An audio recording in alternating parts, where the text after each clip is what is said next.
करोड़ों रुपया लोगों से ठग लिया, जिसने नकली शेयर बना लिए, जिसने एलआईसी को आपके तनख्वाह के, आपके पेंशन के पैसे को भी खतरे में डाल दिया, वो मोदी साहब का मित्र है। वो जहाजों में घूम रहा है भाई।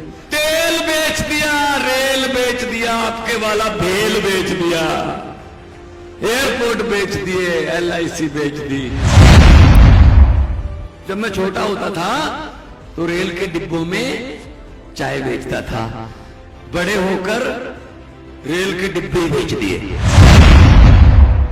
कांग्रेस को तो अपने हेड ऑफिस पे, बोर्ड पे लिख देना चाहिए, जहां पर लोगों द्वारा चुने गए विधायक सस्ते रेटों पर बिकते हैं। जिसने करोड़ों रुपया लोगों से ठग लिया, जिसने नकली शेयर बना लिए, जिसने एलआईसी को, आपके तनख्वाह के, आपके पेंशन के पैसे को भी खतरे में डाल दिया, वो मोदी साहब का मित्र है। वो जहाजों में घूम रहा है भाई। उसको कुछ नहीं कहते, उसको कुछ भी नहीं कहते। ये कैसे हो गया?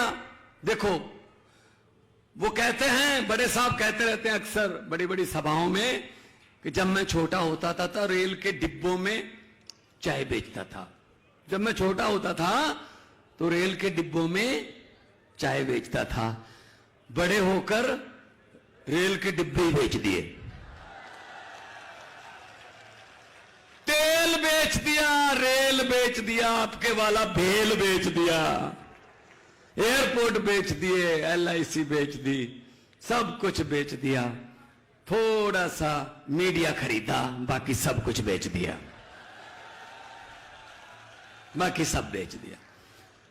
तो ये ऐसे देश चलेगा क्या?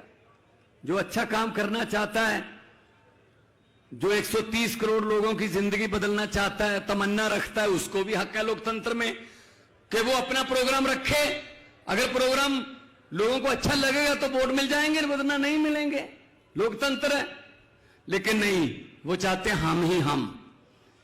वो एक परिवार नियोजन का नारा है ना, हम दो हमारे दो। ये उसी नारे से चल रही है हमारी सरकार। ये दो और इनके दो, ऊपर वाले दो और नीचे अंबानी और अंडानी, ये दो बस। हम दो हमारे दो। तो छोटे व्यापारी कहां क्या करेंगे? राज्यों के हक मारे जा रहे हैं।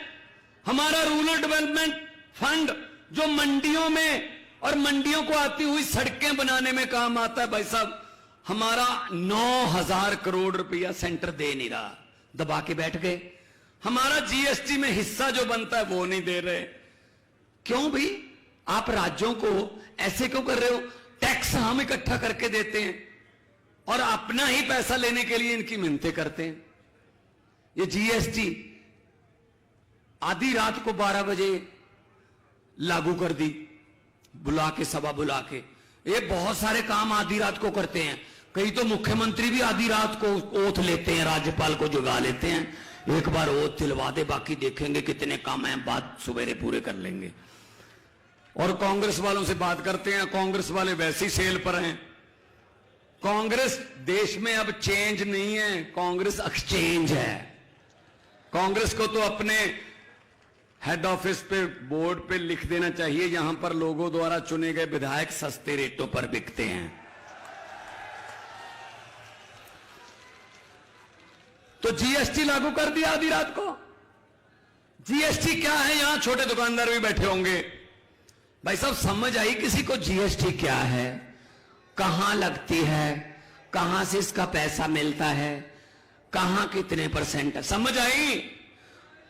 बड़े बड़े सीए नहीं समझ पा रहे, बड़े बड़े व्यापारियों को जीएसटी की समझ नहीं आ रही। जीएसटी तो वो है, एक टीचर ने, एक मास्टर जी ने स्कूल में जाके एक बच्चे से सवाल पूछा, खड़ा हो बेटा, एक नीम के दरख्त को, एक नीम के पेड़ को 2 केले लगे, जब आम पके तो खरबूजा हुआ, तो जब खरबूजा बड़ा होकर अंगूर बना, जब वो अंगूरों का गुच्छा नीचे गिरा तो कितने बेर थे? ये जीएसटी है। पेड़ नीम का है, लगे केले हैं, पका आम है, गिरे अंगूर हैं, गिनने बेर हैं। ये जीएसटी है बड़े साहब की। भाई साहब खुद तो ज्यादा देखते वेखते नहीं है फाइलों को, जो अफसर बोलते हैं साइन कर देते हैं, तो ऐसे तो देश नहीं चलेगा ना। कितने फैसले